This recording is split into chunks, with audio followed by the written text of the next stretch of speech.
울림이 있는 이야기.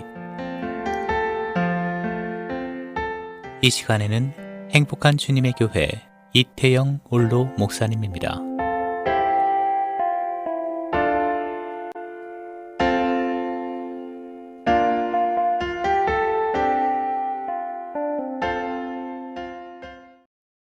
기독교 방송을 청취하시는 애청자 여러분, 안녕하십니까?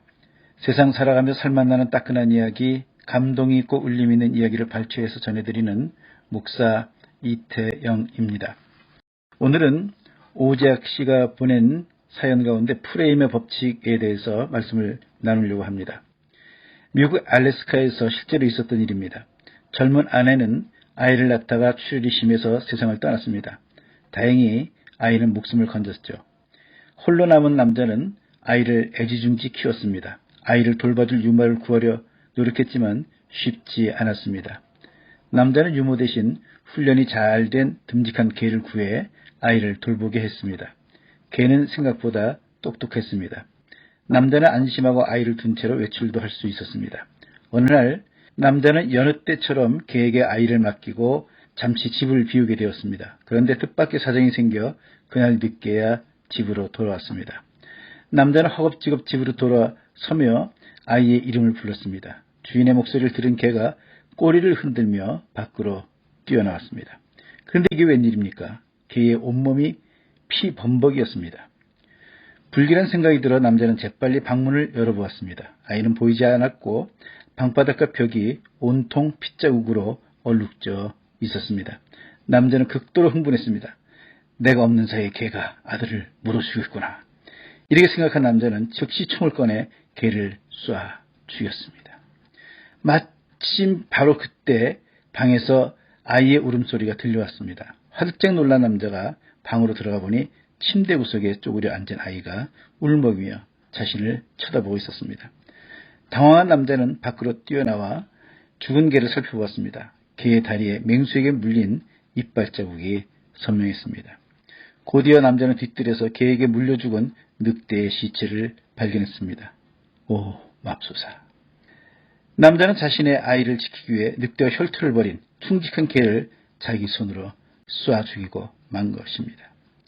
프레임의 법칙이란 똑같은 상황이라도 어떤 틀을 갖고 상황을 해석하느냐에 따라서 사람들의 행동이 달라진다는 법칙입니다. 한 선생님이 매일 지각을 하는 학생에게 회초리를 들었습니다.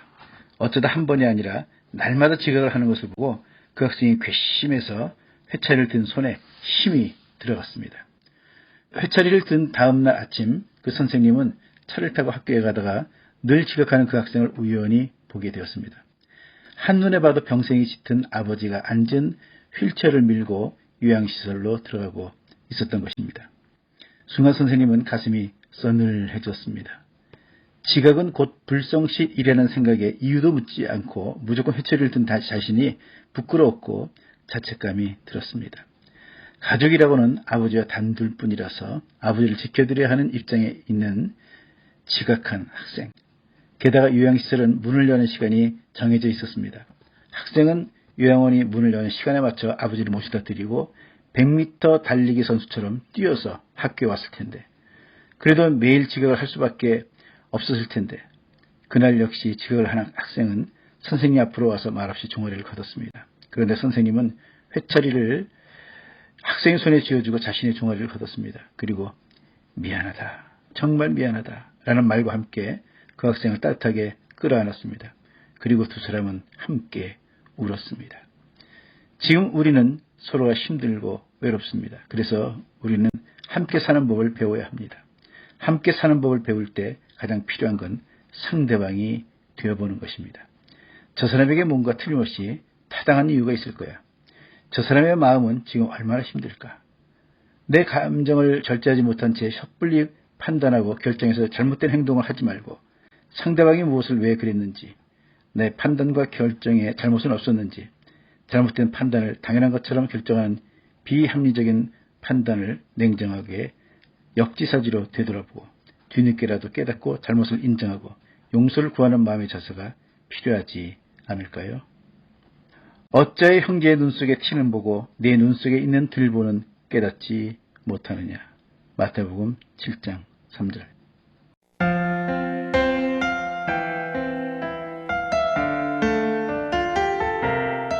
지금까지 울림이 있는 이야기, 행복한 주님의 교회 이태영 올로 목사님의 말씀이었습니다.